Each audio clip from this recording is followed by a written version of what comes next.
So hello everyone, आज हम लेने वाले एफआई का फाउंडेशन कोर्स 1 का यूनिट 2 कंसेप्ट और डिस्पैरिटी 1 का लेक्चर नंबर 17, जिसका आज का जो हमारा टॉपिक है वो है socio economic problems of womens in India. यानी कि देखो, इंडिया के अंदर औरतों को किस तरह से मतलब उनको काफ़ी सारे प्रॉब्लम को फेस करना पड़ता है, काफ़ी सारे जो उनके हक रहते हैं उनको नहीं मिलते हैं, और समाज के अंदर काफ़ी सारी चीज़ें रहती है जिसके वजह से उनको दबाया जाता है, और एक तरह से देखो तो उनका जो स्टेटस रहता है वो गिराया जाता है। तो किस तरह से मतलब ये कौन सी प्रॉब्लम्स होती है जो वुमेन्स फेस करती है इंडिया के अंदर, तो उसके बारे में है कि समाज में कैसी कैसी प्रॉब्लम्स फेस करते हैं औरतें। तो देखो, सबसे पहला जो हमारा मतलब प्रॉब्लम फेस करती है औरतें वो होता है लो स्टेटस ऑफ वुमेन। यानी कि मतलब इज्जत कम मिलती है औरतों के घर में कहीं पे भी सुनी नहीं जाती उतनी। जैसे अगर मान लो कि कोई आदमी है, ठीक है, वो किसी से बात कर रहा है और अगर उधर औरत अपना सजेशन देने लग जाए कि मुझे तो ठीक लगता नहीं आप जो कर रहे हो, आप ऐसा मत कीजिए, अगर औरत ऐसा बोलती है तो आदमी क्या करता है, भगा देता है उसको, तू चुप रहे, भाग इधर से, अंदर जा तू। तो मतलब क्या ये क्या दिखाता है कि औरत की बात की कोई अहमियत नहीं है। अगर वो कुछ कह रही है तो उसकी बात को सुना नहीं जाता है, और अगर सुना मतलब कुछ कह देती है तो उसको भगा भी दिया जाता है कि तेरी बात कौन सुनेगा, मैं आदमी हूँ, औरत की बात थोड़ी सुनूंगा। तो ये क्या दिखाता है कि औरतों की कोई भी अब मतलब उतनी ज़्यादा इज्जत नहीं है, कि औरतों की बात की कोई उतनी कदर नहीं करता है। कोई आदमी रहता है जो अपनी औरत को पीटने भी लग जाता है, मारता भी है। तो ऐसे काफ़ी सारी चीज़ें रहती है जिसकी वजह से हम ये देखते हैं कि समाज के अंदर औरतों की इतनी ज़्यादा इज्जत नहीं होती है जितनी आदमियों की होती है। शहरों में उतना ज़्यादा नहीं दिखता, लेकिन गांव में काफ़ी सारी चीज़ें दिखती है, जैसे कि देखो, इल ट्रीटमेंट एंड मल न्यूट्रिशन ऑफ गर्ल चाइल्ड। यानी कि अगर मान लो कोई लड़की है और हमारे घर पे एक लड़का भी है, तो पहले लड़के को पेट भर खाना खिला दिया जाएगा कि जो जो खाना है बना हुआ है पहले वो पेट भर खा ले। उसके बाद बच जाता है खाना तो उसके बाद जो औरतें होती है वो खाती है, ठीक है। पहले का ऐसा नियम रहता था गाँव में कि अगर मान लो खाना बना हुआ है तो पहले जितने भी आदमी लोग रहते थे वो पेट भर जितना उनको खाना रहता था खा लेते थे, उसके बाद जो बच जाता था वो औरतें खाती थी, और नहीं बचा था फिर भूखा सोना पड़ जाता था। तो इस ये सारी चीज़ें मतलब इसकी वजह से भी ये भी दिखाता है कि मतलब औरतों की मतलब सेकेंडरी स्टेटस है सोसाइटी के अंदर। दूसरा दिखता है कि देखो, काफ़ी सारे गांव होते हैं जहाँ पर अभी भी ये दिखता है कि अगर मान लो कोई विधवा है, मतलब उसका पति जो है वो अभी तुरंत ही का कुछ एक दो दिन पहले मर गया है, तो उसके बाद जो उधर के गांव के लोग रहते हैं वो क्या मतलब उनके हिसाब से कि तेरा पति मर गया इसलिए तेरे को क्या करना चाहिए, तू यहाँ पर क्यों है, तू भी अपने पति के पास जा, तू भी मर जा जल के, मतलब जहाँ तेरे पति को जहाँ जलाया जा रहा है तू भी वहीं पर जाकर जल जा, ठीक है। मतलब ज़बरदस्ती उसको जला दिया जाता है, मार दिया जाता है। तो सती जो है मतलब प्रैक्टिस ऑफ सती, वो भी काफ़ी सारे इंडिया के ऐसे गांव रहते हैं वहाँ पे की जाती है। शहरों में नहीं होता है ये सारी चीज़ें, लेकिन गांव में ऐसे छुप छुपा कर होता है। अगर पुलिस को पता चल जाएगा तो जेल में भी डाल देंगे, लेकिन छुप छुपा कर होता है, डायरेक्टली जला देते हैं। और देखोगे तो घर वाले ही करते हैं ज़्यादातर, और ज़्यादा होता है तो गाँव वाले भी थोड़ा बहुत फोर्स डालते रहते हैं, हमेशा बोलते रहते हैं, तो जिसकी वजह से जला दिया जाता है औरतों को। उसके बाद अबॉर्शन ऑफ फीमेल फोर्टिस, यानी कि औरत अगर मान लो पेट में बच्चा पल रहा है और वो लड़की होती है तो उसको पेट में ही मार दिया जाता है अगर पैसे ज़्यादा रहते तो। और पैसे ज़्यादा नहीं रहते तो एक सिंपल सा सॉल्यूशन रहता है, पैदा होने के बाद पता चल ही जाएगा लड़का है लड़की। अगर लड़की रहती है तो जाकर मार दो उसको, कहीं पे जाकर मतलब ज़मीन पे डाल दो, कहीं इधर भी मार दो, या तो अगर लड़का रहता है तब खुशियाँ मनाओ, ठीक है। तो लड़कियों को मार देते, पेट में ही बच्चे को मार देते, या फिर पैदा होने के बाद मार देते। पहले तो ऐसा नियम रहता था गाँव में कि अगर मान लो गाँव में लड़की पैदा होती थी तो लोग क्या करते थे कि मतलब जैसे ही वो पैदा हुई और पता चल रहा है लड़की है तो उसको दूध में डालकर मार देते थे कि मतलब हमको पाप भी नहीं मिलेगा और काम भी हो जाएगा, ठीक है। मतलब ऐसा करते थे लोग। और बेसिकली एक तो ऐसा गांव भी है राजस्थान में जहाँ पर मतलब पहले के टाइम में मतलब एक चीज़ देखी गई थी कि 1998 के अंदर वो जो गाँव था, मतलब बेसिकली राजस्थान का एक गाँव था, वहाँ पर क्या हुआ था कि वहाँ पर 110 साल से किसी भी लड़की की शादी नहीं हुई थी। मतलब उस गांव में किसी के पास भी एक भी लड़की नहीं थी जिसकी शादी हो सके पूरे गांव के अंदर। तो मतलब इतनी ख़राब हालत थी उस गांव की कि लोग जो थे वो क्या करते थे कि अगर लड़की पैदा होती थी तुरंत उसको मार देते थे।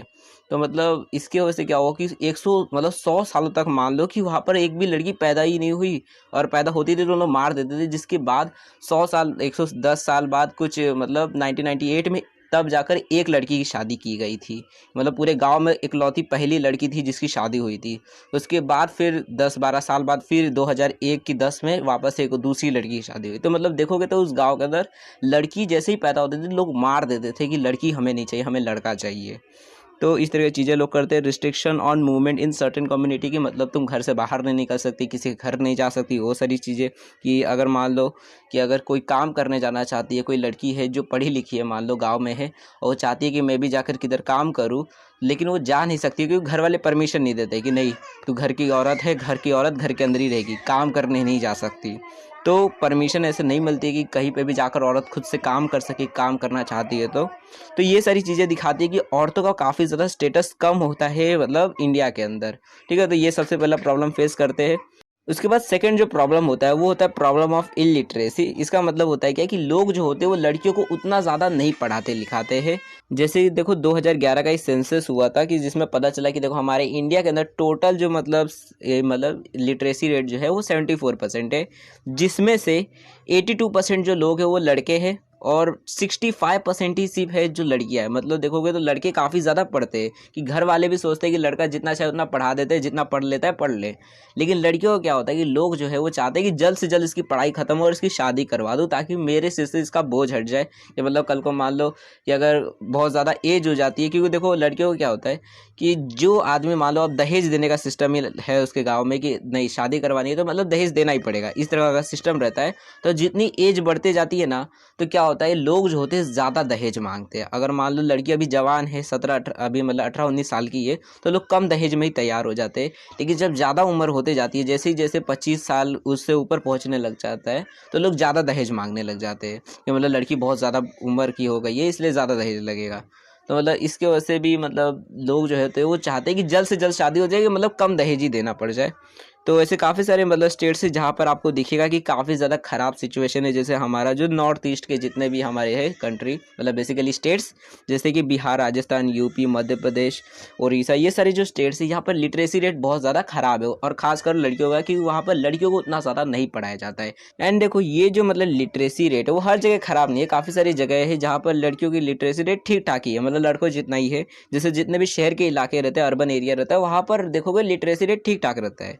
ठीक है, अब जैसे कि हमारे जितने भी साउथ के जो मतलब नीचे वाला जो इंडिया है वहाँ पर जितने भी स्टेट्स है जैसे केरला, मिजोरम, गोवा, ये सारी जो स्टेट्स है यहाँ पर लिटरेसी रेट काफ़ी अच्छा है, लड़कियों का भी मतलब लड़के जितना ही है। तो यहाँ पर आपको दिखेगा तो काफ़ी ठीक ठाक है, मतलब लड़कियों का भी लिटरेसी रेट है। तो लेकिन जो गांव एरिया रहते हैं वहाँ पर ही खाली आपको दिखेगा मतलब कि लड़कियों को लोग पढ़ाते नहीं है, गलत गलत सोच के कि कौन पढ़ाएगा, पढ़ा के क्या फ़ायदा रहेगा, ये सारी चीज़ों को वैसे लोग गांव में नहीं पढ़ाते। तो ये पहली प्रॉब्लम कि लड़कियों को लिटरेसी नहीं मतलब पढ़ाई पढ़ नहीं पाते हैं लड़कियाँ, जिसकी वजह से वो अनपढ़ रहते हैं और इसकी वजह से इनके साथ काफ़ी सारा वायलेंस भी होता है। अब बोलेगा पढ़ते नहीं है तो कैसे झगड़ा उनके साथ वायलेंस होगा। तो देखो अब मान लो कोई आदमी रहेगा और अगर उसकी पत्नी पढ़ी लिखी नहीं है, किधर भी काम कर नहीं सकती, उसके पास कुछ भी आता नहीं है, उसे अनपढ़ गवार है पूरी, तो अगर उसका पति उसको पीटता भी है तो उसे सारी चीज़ें सहनी पड़ेगी। ठीक है, उसका पति अगर उसको मान लो अगर धमकी दे देता है कि ज़्यादा करेगी तो तेरे को घर से निकाल दूंगा, तो डर के मारे उसकी सारी बातें सुनेगी। लेकिन वहीं पे मान लो एक लड़की है जो बहुत पढ़ी लिखी है, एक बड़ी कंपनी में काम करती है और उसके साथ फिर एक आदमी के साथ शादी की है, तो अगर पति ज़्यादा नाटक करेगा तो उसको तुरंत डिवोर्स दे देगी, जा मैं तेरे साथ नहीं रहेगी, मैं जाकर कहीं अकेले रह सकती हूँ। क्योंकि वो कमाती है, उतना पैसे उसके पास है, वो कमाती है, इसलिए वो उसको टेंशन नहीं है कि अगर मेरा पति छोड़ देगा तो मैं क्या करूँगी, ये सारी चीज़ों के बारे में उसको टेंशन ही नहीं है। पैसे आते हैं, मेरे पास कंपनी है, मैं वहाँ पे काम करती हूँ। तो इसलिए अगर लोग लड़कियां जो होती है अगर पढ़ी लिखी रहती है तो उनको वायलेंस के खिलाफ वो कुछ भी बोल सकते हैं। अगर कोई उसका जो पति है उसको उल्टा भी बोल देता है तो वो बोल सकती है कि मैं कमा रही हूँ, अपने पैसा उड़ा रही हूँ, तेरे को क्या टेंशन हो रहा है। तो अगर लड़की लोग पढ़े लिखे रहते हैं तो उनके साथ वायलेंस जो होता है वो थोड़ा कम हो जाता है। ये नहीं कि पूरी तरह से खत्म हो जाता है, लेकिन थोड़ा कम हो जाता है। उसके बाद देखो थर्ड जो हमारा मतलब प्रॉब्लम फेस करती है औरतें, वो होता है वायलेंस अगेंस्ट वुमेन, यानी कि औरतों के खिलाफ काफ़ी सारे वायलेंसेस होते रहते हैं। जैसे कि डोरी रिलेटेड, कि मतलब दहेज से रिलेटेड, कि अगर मान लो कोई औरत है जिसमें मतलब बेसिकली एक औरत मान लो है जिसका शादी हुआ है एक आदमी के साथ में, अब उसकी जो सास है या फिर घर वाले जो है वो उसको परेशान करते रहते हैं कि मतलब मान लो दहेज में 10 लाख रुपए मांगे थे उसके पापा ने, लेकिन 5 ही लाख रुपए दिए दहेज में कि पैसा अभी नहीं है, बाद में दे दूंगा, ये बोलकर। तो इसकी वजह से क्या होता है कि अभी दहेज मिला नहीं है, मतलब मैं 5-10 लाख मांगी थी, तेरे बाप ने मेरे को खाली 5 ही लाख रुपया दिया। तो इसकी वजह से लड़कियों को काफ़ी ज़्यादा परेशान किया जाता है, हर छोटी बात पे उसे ताने मारते हैं। उसका पति रहता है, अगर मान लो पति भी दहेज मांगा रहेगा कि पति का ही मूड है दहेज मांगने का, तो उसका पति फिर पीटने भी लग जाता है, थोड़ा बहुत भी गुस्सा आएगा तो तुरंत पीटेगा अपनी पत्नी को। तो ऐसे सारे वायलेंसेस होते हैं दहेज से रिलेटेड, और इसी से रिलेटेड एक एक्ट ही बना था, नियम भी बना था 1961 में, मतलब प्रोविजन ऑफ डॉरी की इस एक्ट बना था कि जिसके हिसाब से अगर कोई ऐसे काम करता है मतलब दहेज के लिए, कि अगर किसी औरत को परेशान किया जाता है, उसको पीटा जाता है या फिर उसके साथ कुछ भी किया जाता है, उसको कुछ उल्टा बोला भी जाता है, तो उस टाइम पर वो जो औरत है वो केस कर सकती है डोमेस्टिक वायलेंस या फिर और चीज़ का। मतलब ये जो एक्ट है इसके हिसाब से, मतलब ये जो मेरे घर वाले मेरे को परेशान कर रहे दहेज के लिए, तो उस टाइम पे घर वालों को जेल हो जाती है, मतलब घर वाले को जेल में डाल दिया जाता है, फिर बाहर कुछ मतलब महीनों के बाद निकलेंगे जब सुधर जाते हैं तब। ठीक है, तो इस तरह के एक्ट बने थे। एंड सेकंड जो वायलेंस होता है वुमेन्स के अगेंस्ट में, वो होता है रेप एंड सेक्सुअल अब्यूज़ का। मतलब जो रेप कर देते किसी लड़की का, ज़बरदस्ती बलात्कार कर देते, तो वायलेंसेस भी होते हैं। और सेक्सुअल अब्यूज़ मतलब जैसे छेड़खानी कर देना, लड़की का दुपट्टा खींच देना, हाथ पकड़ लेना, कहीं पे मतलब लड़की को छू देना, ऐसे सारी चीज़ें कर देना, ज़बरदस्ती मतलब करना, तो वो सारी चीज़ें जो होती है ऐसे चीज़ों की वजह से, मतलब जैसे मान लो कोई लड़की जा रही थी रास्ते से, अंधेरी रात थी, मतलब उसको कुछ काम था इसलिए जा रही थी, ऐसे ही नहीं घूम रही थी, नहीं थी, तो उस टाइम पे कोई कुछ काफ़ी सारे बेवड़े थे जो दारू पी रहे थे रोड पे, तो लोग क्या किए, लड़की को पकड़ लिया और फिर उसका रेप कर दिया। तो ऐसे मतलब चीज़ों की वजह से लड़कियों के साथ वायलेंसेस होता है। और अगर इंडिया के अंदर देखोगे तो मतलब एस्टिमेट के हिसाब से निकाला गया है कि हर 1 घंटे के अंदर इंडिया के अंदर टोटल 2 रिपोर्ट्स मतलब दर्ज किए जाते हैं, कि मतलब 2 रेप केसेस अभी आ गए 1 घंटे के अंदर, फिर अगले 1 घंटे के अंदर और 2 रेप केसेस आ गए। जैसे देखोगे तो मतलब दिन का अगर देखो तो 77 रेप केसेस जो होते हैं वो रिपोर्ट किए जाते हैं, और असली में रिपोर्टेड पता है कितना रहता है, कि मतलब जितना भी टोटल मतलब रेप होता है ना, उसमें से देखो आधे से ज़्यादा लोग तो डर से नहीं बोलते। देखो कुछ लोग होते हैं वो डर से नहीं बोलते, कि जिसने रेप किया मान लो बहुत बड़ा आदमी, उसके डर से नहीं बोलते हैं। और बाकी के लोग जो होते हैं वो लोग क्या कहेंगे, आपने फिल्मों में भी देखा होगा कि मतलब अगर मान लो किसी लड़की के साथ ऐसा रेप वेप हो जाता है, तो उसके जो घर वाले होते हैं वो नहीं जाते मतलब कंप्लेन करने के लिए, समाज क्या कहेगा हमारी लड़की के बारे में, इसके साथ इससे साथ मतलब शादी फिर कौन करेगा अगर सबको पता चल जाएगा इसके साथ रेप हो गया है। तो मतलब इसके डर से लोग क्या कहेंगे, मतलब लोगों के डर से लोग जो होते हैं जिनके साथ ऐसा होता है, तो वो जाकर कंप्लेन ही नहीं करते, मतलब रिपोर्ट ही नहीं डालते। तो आधे से ज़्यादा तो रिपोर्ट ही नहीं डालते, और थोड़े बहुत डालते भी है तो वो भी मान लो कि बहुत ही ज़्यादा है, क्योंकि हर 1 घंटे के अंदर 2-2 मतलब रेप केसेस रिपोर्ट हो गए खाली। ठीक है, असली में देखोगे तो अगर ऐसा रहता तो 100-200 ऐसे ही हर 1 घंटे में रिपोर्ट हो जाते। तो काफ़ी ज़्यादा मतलब देखोगे तो रेप होते हैं हमारे इंडिया के अंदर। और कह सकते हो इंडिया के अंदर देखोगे तो ये चौथा सबसे बड़ा क्राइम है इंडिया के अंदर, मतलब बिगेस्ट क्राइम जो है इंडिया के अंदर, वो 4th रैंक पे रेप आता है। तो ऐसे रेप के मतलब रेप जो होते हैं इसकी वजह से ये भी एक वायलेंस हो जाता है औरतों के लिए काफ़ी ज़्यादा, मतलब ऐसे लड़के होते हैं जो औरतों के साथ ऐसा कर। उसके बाद देखो फोर्थ जो वायलेंस किया जाता है वो होता है वाइफ बेटरिंग का। इसका मतलब होता है औरत को पीटना, कि मान लो जैसे कोई आदमी है जो अपने घर पे जाता है अपनी औरत को पीटने लग जाता है, गुस्सा आया, दारू पी के आया है या फिर पैसे चाहिए दारू पीने के लिए, तो अपनी पत्नी को पीटने लग जाता है। तो इसको भी मतलब एक तरह का मतलब ये भी एक वायलेंस ही होगा ना, पीट रहा है मार रहा है तो ये वायलेंस ही होगा। तो ये भी वाइफ बेटरिंग जो है ये भी औरतें फेस करती है इंडिया के अंदर। विदेश में देखोगे तो एक चपाट क्या मार दिया कि औरत जो होती है वो घर छोड़ के निकल जाती है कि तूने मेरे पर हाथ कैसे उठाया। और इंडिया के अंदर रहता है कि आदमी जो रहता है पूरा मतलब खाल उतार देता है मार मार के, तब भी औरत जो होती है वो उसी घर के अंदर ही रह जाती है। अब क्यों रह जाती है, तो देखो इंडिया के अंदर लोग क्या सोचते हैं कि आदमी जो है मतलब अगर वो कुछ भी करता है तो औरत को उसके साथ ही एडजस्ट करना सीखना चाहिए, कि अगर और आदमी जो है मान लो बेवड़ा है तो उसे मतलब सुधारने की कोशिश करनी चाहिए, ये नहीं कि उसे छोड़ देना चाहिए।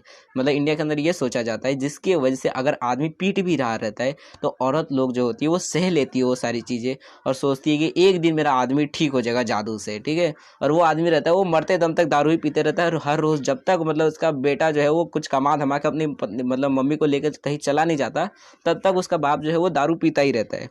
तो इसके वजह से भी ये भी एक वायलेंस है हमारे इंडिया के अंदर जो काफ़ी ज़्यादा मतलब होता है। ठीक है, देखोगे तो काफ़ी ज़्यादा दिखेगा आपको। ठीक है, उसके बाद देखो फिफ्थ जो मतलब प्रॉब्लम फेस करती है औरतें वो होता है फीमेल फोर्टिसीड का। अब इसका मतलब क्या होता है, तो फीमेल फोर्टिसीड का मतलब होता है कि अगर मान लो कोई औरत है जो प्रेग्नेंट है और अगर उसके पेट में बच्चा पल रहा है, और अगर किसी को पता चल जाता है, मान लो उसका जो पति है उसको पता चल गया है कि मतलब उसके पेट में जो है औरत के पेट में लड़की है। ठीक है, अब जैसे ही पता चल जाएगा मतलब बेसिकली रहता है सोनोग्राफी रहती है, नहीं तो और भी चीज़ें रहती है, उसकी मदद से मान लो उसको पता चल जाता है कि अगर पेट में तो लड़की है, तो डॉक्टर को बोल के मतलब क्या कि पेटी में उस बच्चे को मार दो, अबॉर्शन करवा दो उसका। ठीक है, मतलब बोलते हैं ना बच्चा गिरा देते हैं। मतलब आपने फिल्मों में देखा होगा ये लड़का लड़की जो रहते हैं अभी शादी हुआ नहीं रहता है, और उन लोग का अगर पेट में बच्चा हो जाता है, लड़की के पेट में बच्चा हो जाता है, प्रेग्नेंट हो जाती है, तो उन लोग अबॉर्शन करवा देते हैं। ठीक है, मतलब बच्चा गिरा देते हैं। तो इसकी वजह से क्या होता है, मतलब कि ये देखोगे तो लड़कियां जो है, लड़कियों का जो रेशो है जेंडर रेशो के अंदर, वो और ज़्यादा कम होते जाता है। ठीक है, आप देखोगे तो आप धीरे धीरे बढ़ रहा है। ठीक है, अभी करंट में देखोगे तो लड़कियां ज़्यादा हो चुकी है, 120 हो गया है इंडिया के अंदर लड़कियां, और लड़के 1000 पे, मतलब 1000 लड़के पे 120 हो गए, तो अब थोड़ा ठीक ठाक हो गया। लेकिन पहले जो था, मतलब 2011 के सेंसस के हिसाब से, उससे पहले हमारी जो लड़कियों का रेशो था बहुत ज़्यादा ही बेकार था। उस टाइम पे मतलब 1000 लड़के पे सिर्फ 940 लड़कियां थी, मतलब जो 60 लड़के थे वो मतलब ऐसे नल्ले ही मर जाएंगे, मतलब उनको लड़कियां मिलेगी ही नहीं। ठीक है, तो मतलब इस तरह से था पहले के टाइम पे। तो फीमेल 40 सीट का मतलब यही होता था। और पहले के टाइम पे बेसिकली पुराने तरीके से ही शुरुआत होती है इसकी, कि जो राजपूत लोग रहते थे, मतलब दहेज ना देने के लिए अपनी मतलब बच्ची जो रहती थी उनको मार देते थे, कि मतलब दहेज ना देना पड़े। और क्योंकि उस टाइम पे बहुत ज़्यादा ही दहेज देना पड़ता था, करोड़ में दहेज देना पड़ता था, इसके वजह से लोग अपनी जो लड़कियाँ रहती थी उनको मार देते थे। और वही देख देख कर फिर जो गरीब लोग रहते थे वो भी दहेज लेना शुरू किए, कि तेरी बेटी के साथ मतलब मेरा बेटा शादी करेगा तो दहेज दे। और जिसके डर से फिर जो गरीब लोग थे उन लोग भी अपनी बच्चियों को मारने लग गए। तो मतलब ऐसे धीरे धीरे करके लोग जो थे बेसिकली ट्रेंड ही बन गया, कि लड़की पैदा हो गई मार दो इसको, लड़की पैदा हो गई तो मतलब हमारा काफ़ी ज़्यादा लॉस होगा, दहेज देना पड़ेगा, मार दो इसको तुरंत ही। तो इसकी वजह से भी मतलब ये भी एक तरह से देखो तो प्रॉब्लम ही है औरतों के लिए, कि औरतें जो है जैसे ही पैदा होती है, लड़की कोई पैदा होती है तो लोग मार देते हैं उन्हें। ठीक है, और गांव में ही ये दिखेगा, शहरों में कोई इतना नहीं करता। ठीक है, लड़का लड़की जो पैदा हो गया मिल गया, चलो खुशी मनाओ उसी का। सो मे बी आपको सारी चीज़ें समझ आ गई होगी। फिर भी अगर आपको किसी भी तरह डाउट रहता है तो आप लोग कमेंट सेक्शन के अंदर पूछ सकते हो। अगर छोटा मोटा डाउट रहेगा तो मैं आपको वहीं पे समझा दूंगा। लेकिन अगर बड़ा डाउट रहता है, कोई बड़ा कंसेप्ट रहता है, तो फिर मैं आपको मतलब फिर नेक्स्ट वीडियो बनेगी तो वहाँ पर आपको समझा दूंगा। नहीं तो वीडियो को भी वापस से थोड़ा ध्यान से देख लेना, वहीं पे आपको समझ आ जाएगा। ठीक है, तो इतना मैंने अच्छे से समझाया है कि आपको समझ आ जाएगा। फिर भी अगर आपको डाउट रह जाता है तब आप लोग कमेंट सेक्शन में जो आपका डाउट रहेगा पूछ लेना। एंड वो इसका जो नेक्स्ट लेक्चर है वो जल्दी चैनल पे आने वाला है, तो चैनल को सब्सक्राइब कर दो, पक्का सब्सक्राइब कर दो। एंड वीडियो को अपने जितने भी ग्रुप से दोस्त लोग हैं वहाँ पे शेयर कर दो, ताकि जैसे ही नेक्स्ट वीडियो जो है वो अपलोड हो जाएगी उसकी नोटिफिकेशन मिल जाएगा और आप उन वीडियोस को भी देख सकोगे। एंड अगर वीडियो को लेट देख रहे होंगे तब का टेंशन, यहाँ पर देखो प्लेलिस्ट आ गई होगी फाउंडेशन कोर्स की, जाकर चेकआउट कर सकते हो, यहाँ पर वीडियो आ गई होगी। एंड बिजनेस कम्युनिकेशन और बिजनेस इकोनॉमिक्स की भी हमारे चैनल पर प्लेलिस्ट अवेलेबल है, तो आप चाहो तो वो भी चेकआउट कर सकते हो। So thanks for watching my video, हम अपने नेक्स्ट वीडियो में मिलेंगे।